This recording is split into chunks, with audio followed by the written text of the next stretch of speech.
UPM kabur ke Papua Nugini, mengaku tak punya senjata api.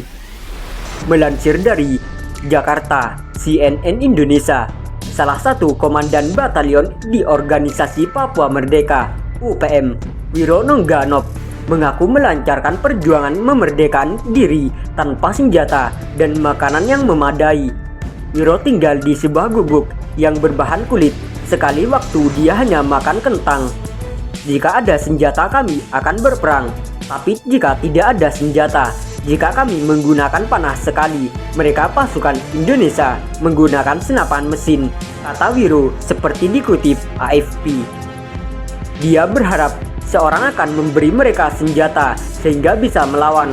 Namun selama beberapa dekade berkonflik dengan pasukan Indonesia, mereka hanya menggunakan senjata tradisional buatan sendiri yang digunakan untuk berburu, busur, panah dan tombak. Kondisi kemiskinan yang menjerat, frustasi, dan tudingan pelanggaran hak asasi manusia memicu kelompok itu untuk memisahkan diri. Ia dan beberapa anggota suku Muyu melarikan diri dari Indonesia pada 2019. Mereka melintas perbatasan negara ke tempat yang dianggap relatif aman di Papua Nugini Barat. Sekitar 700 orang, katanya, hidup di bawah komando diam. Mereka bertahan hidup dengan menanam tanaman di tanah berlumpur yang diberikan pemerintah sembari mencanangkan kemerdekaan Papua Barat. Bagi orang-orang seperti Wiro, kemiskinan yang ada di Provinsi Papua Barat, Papua Nugini. Bagi orang-orang seperti Wiro, kemiskinan yang ada di Provinsi Barat, Papua Nugini, membuat hidup semakin sulit. Ia hanya bertahan dengan perjuangan sendiri. Yapsi, yang disebut sebagai lokasi baru, juga tempat tak ramah untuk pertanian. Daerah miskin, tanaman tidak tumbuh dengan baik. Malnutrisi dan tuberkulosis adalah hal-hal yang biasa terjadi. Banyak dari mereka yang sudah melintas perbatasan memutuskan kembali ke Indonesia terlepas dari resiko yang ada. Sulit mendapatkan cukup makanan, tidak ada makanan, kata Wiro. Situasi itu, katanya, terlalu berat bagi sebagian orang. Mereka lapar, mereka tidak tahan. Wiro menambahkan, sementara itu bagi Wiro, jalan pulang masih tertutup. Setidaknya sampai saat ini, pasukan keamanan Indonesia tahu siapa dia, katanya, dan dia akan berada dalam bahaya jika memutuskan kembali. Saya takut kembali, saya akan menunggu di sini untuk kemerdekaan dan saya akan kembali, katanya.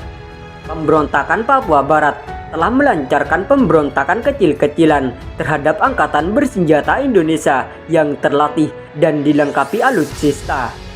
Pada April lalu, mereka membunuh kepala intelijen di Papua dan secara dramatis meningkatkan ketegangan antara kedua belah pihak. Pemerintah kemudian merespon dengan menyebut kelompok separatis itu sebagai teroris. Mereka juga mengarahkan pasukan ke wilayah tersebut dan meluncurkan serangkaian serangan balasan.